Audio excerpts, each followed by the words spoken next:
When it comes to soft skills vs hard skills, don't mistake soft skills for less important. You might think they're less important compared to hard skills like coding or spreadsheet wizardry, but soft skills take time and effort to develop. And it's soft skills that distinguish the good from the great. These are the soft skills you need most. So soft skills are especially important in high-tech jobs that are growing fast and pay well. They're like this missing puzzle piece for those jobs because they help you use your other skills, for instance cognitive ones, even better. So for example, imagine you're a data analyst. You can use your computer skills to find hidden patterns in data. But if you can't explain those patterns to other people, it won't do much good. That's where communication skills come in. You also need to be able to work well with others, think critically, and be creative to solve problems. And let's not forget emotional intelligence, and that's all about understanding how you and other people feel.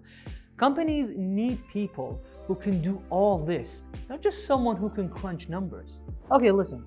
Companies will love you if you can dig deep into their databases and extract unbeknownst insights, but what they really need is someone who can make sense of those insights, connect the dots, and help the decision makers. That's where true love happens. Making informed decisions heavily relies on your skills and you. So first off, let's talk about visualization. Visualization is about turning boring data into eye-catching visuals. Visualization is about creating visuals that speak volume and make it easy to understand your complex findings. It's absolutely necessary for unleashing the potential of data and understanding the patterns and trends of the data that you have.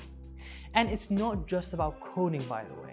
It's also the colors and general view that your visualizations create. Think of it like painting a picture with your data. And trust me, nobody wants to stare at a messy black and white chart. Brother, You have to make the information pop. The first thing you need to learn is chart selection. A bad selection will not only fail to convey the message, it might even mislead or confuse your customers. Like imagine showing fancy sales data in a weird pie chart. Not good.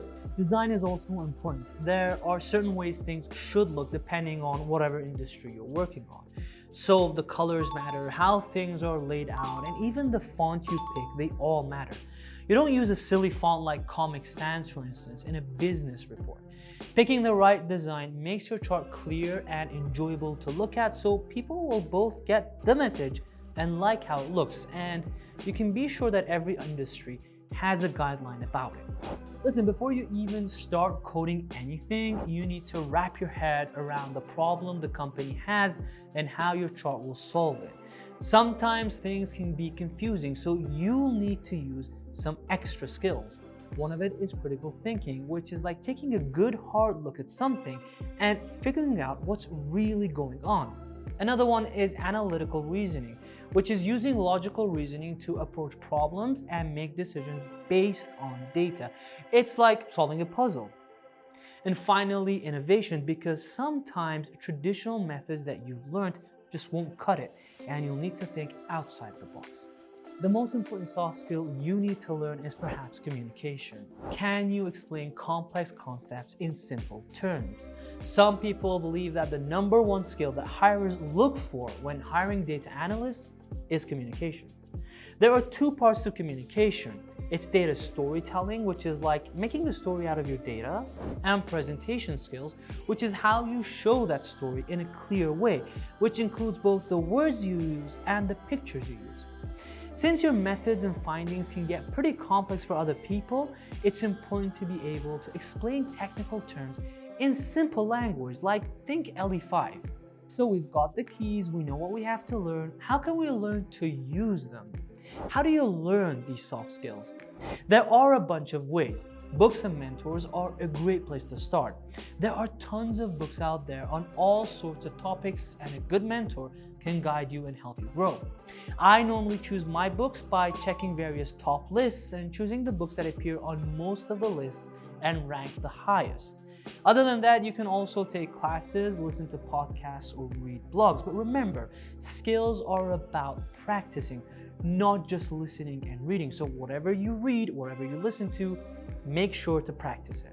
There's an increasing demand for soft skills, which means that you need to save a place for it on your resume, on your cover letter, and for your job interviews.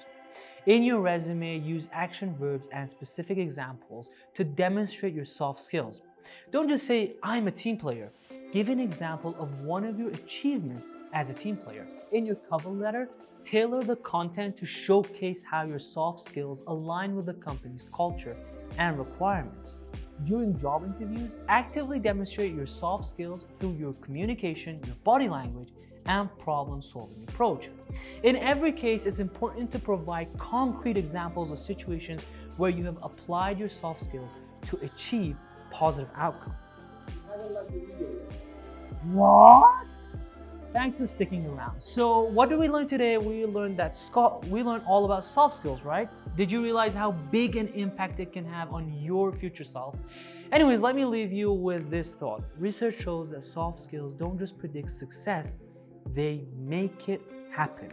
We've talked about what soft skills are needed and how to develop them. So there's one thing I want you to remember from this video today. It's this. Soft skills matter not just in data analysis, but in every aspect of your life. Done!